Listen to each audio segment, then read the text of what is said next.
Bismillahirrahmanirrahim. Assalamualaikum warahmatullahi wabarakatuh. Bertemu kembali dalam bahagian kedua bab ke-12, iaitu kerja menurut perspektif Islam. Kerja menurut perspektif Islam. Sebagaimana yang kita ketahui, kerja ialah suatu perbuatan atau usaha untuk mencari rezeki. Bekerja adalah suatu aktiviti yang sangat digalakkan dalam Islam. Ini bersandarkan firman Allah SWT dalam surah Al-Jumu'ah ayat ke-10. A'udzubillahi minasyaitonir rajim. Fa idza qudiyatis shalah fantashiru fil ard wabtaghu min fadlillahi wadhkurullaha katsiran la'allakum tuflihun. Yang bermaksud, apabila telah ditunaikan sembahyang, maka bertebaranlah kamu di muka bumi dan carilah kurniaan Allah dan ingatlah Allah sebanyak-banyaknya supaya kamu beroleh kejayaan. Dari kacamata Islam, bekerja mencari rezeki yang halal dianggap sebagai suatu usaha untuk mencari keridhaan Allah SWT. Berdasarkan firman Allah SWT dalam surah Al-Dhariyat ayat 56, A'udzubillahi minasyaitonir rajim, wa ma khalaqtul jinna wal ins illa liya'budun. Tidak aku menciptakan jin dan manusia melainkan supaya mereka beribadah kepadaku. Maka dari situlah datangnya kerja sebagai ibadah. Islam telah menjadikan kerja sebagai ibadah dan tugas individu tanpa mengira pangkat atau kedudukan. Islam juga menghubungkan kerja dengan iman dan meningkatkannya ke taraf fardu. Seorang mukmin yang mampu dilarang menumpang hidup dari tenaga orang lain. Sebagai kemampuan, kita wajib bekerja. Dan kerja itu dianggap sebagai ibadah.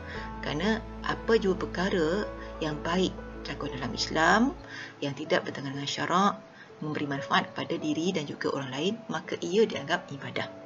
Yang kedua, kerja sebagai punca nilai.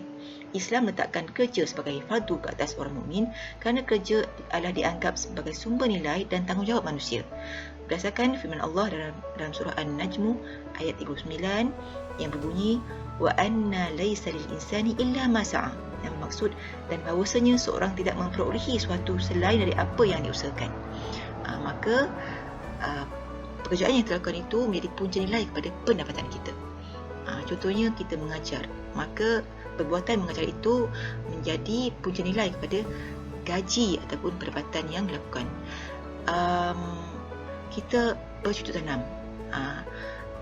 dan kita menjual hasil tanaman itu, maka ia menjadi punca nilai kepada pendapatan kita. Kemudian kerja sebagai punca pendapatan. Jadi berkaitan dari kerja sebagai punca nilai, maka ia juga dianggap sebagai punca pendapatan. Kerana daripada pekerjaan yang kita buat, ia menjadi punca nilai dan kita dapat bayaran atau habuan daripada pekerjaan tadi. Kerja sebagai sumber nilai. Islam menganggap kerja sebagai alat pendapatan atau cara untuk mendapatkan rezeki.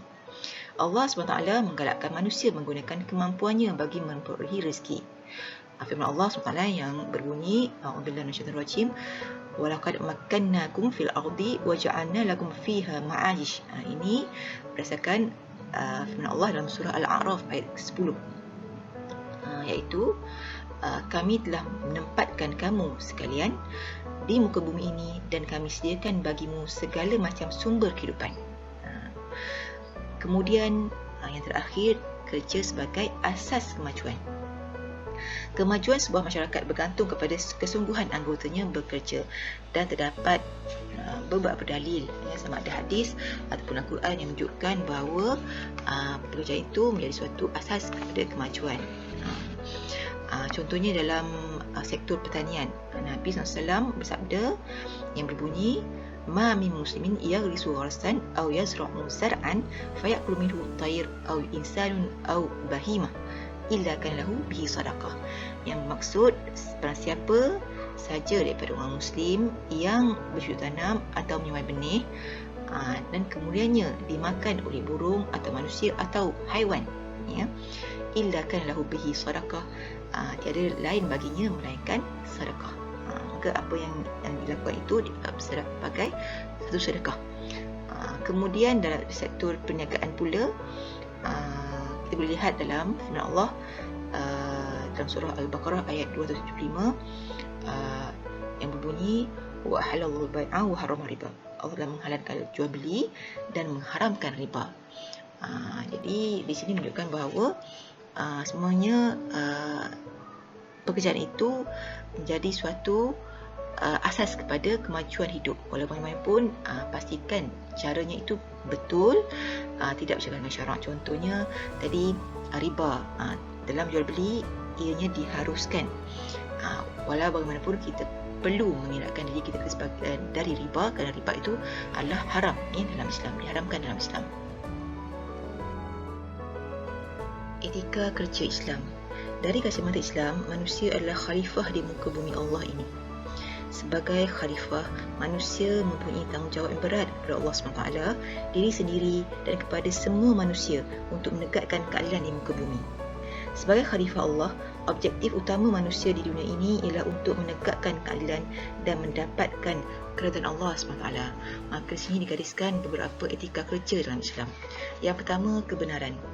Kebenaran dari kacamata Islam hendaklah berasaskan pada iman dan takwa, benar tentang niat, perkataan, tingkah laku serta tindakan dalam melaksanakan tanggungjawab. Hal ini dijelaskan oleh Allah SWT dalam Al-Quran dalam surah At-Taubah ayat 119 yang bermaksud, hai orang yang beriman, bertakwalah kepada Allah SWT dan hendaklah kamu bersama orang yang benar. Maka sini kita perlu pastikan bahawa pekerjaan yang kita lakukan itu adalah sesuatu yang benar.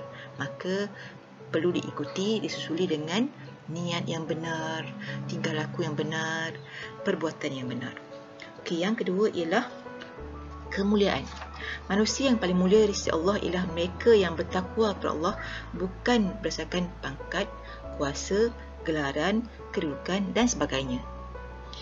Hal ini dijelaskan oleh Allah SWT dalam Al-Quran yang bermaksud, hai manusia, sesungguhnya kami mencipta kamu dari seorang lelaki dan seorang perempuan dan menjadikan kamu berbangsa-bangsa dan bersuku-suku supaya kamu saling kenal mengenali.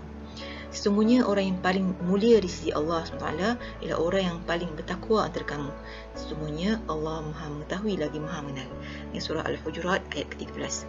Maka sebab kita ini telah dicipta sebagai makhluk yang mulia, maka kita perlu juga pastikan bahawa pekerjaan yang kita lakukan juga perlulah pekerjaan yang mulia di sisi Islam dan di mata Allah. Kemudian yang ketiga ialah keadilan. Adil bermaksud meletakkan sesuatu pada tempatnya. Dari segi istilah bermaksud meletakkan sesuatu pada tempatnya berdasarkan kepada ketentuan akidah, syariah dan akhlak serta bersumberkan Al-Quran dan As-Sunnah. Dalam bidang pengurusan organisasi, keadilan itu meliputi semua hal dan bidang dari segi peraturan, undang-undang, nilai, etika, pemilihan dan sebagainya. Dan keadilan ini bukan sahaja perlu dilaksanakan oleh majikan ataupun pihak pengurusan, tapi juga oleh pekerja itu sendiri.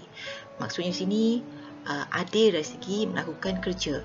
Mereka perlu memastikan bahawa mereka bekerja seperti mana yang sepatutnya.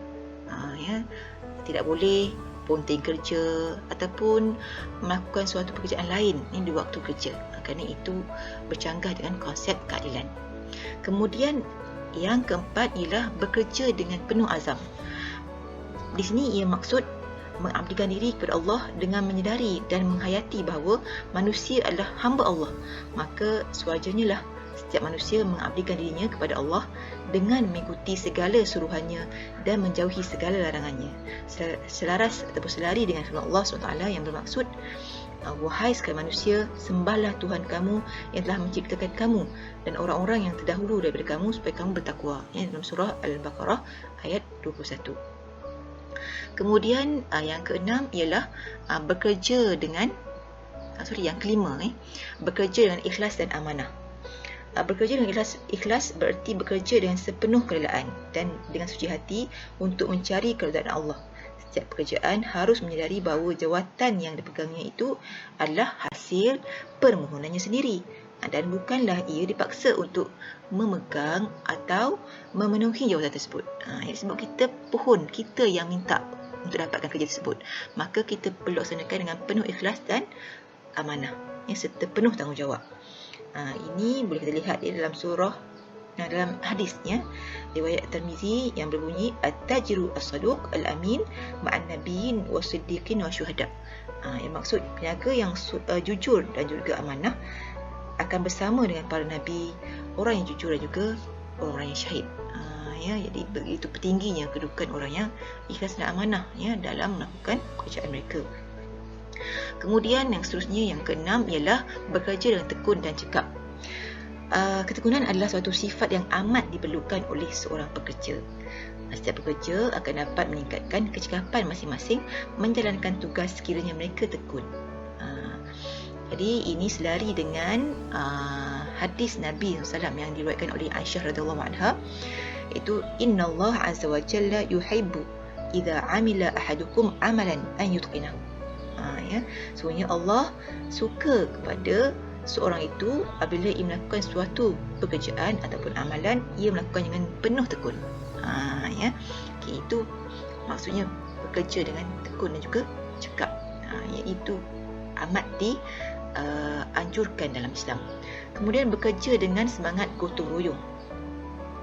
Dalam perkhidmatan awam, contohnya, bahkan dalam sebarang perkhidmatan pun, walaupun swasta, seorang pekerja itu bertugas dengan suatu kumpulan pekerja tertentu. Ini tak dapat lari.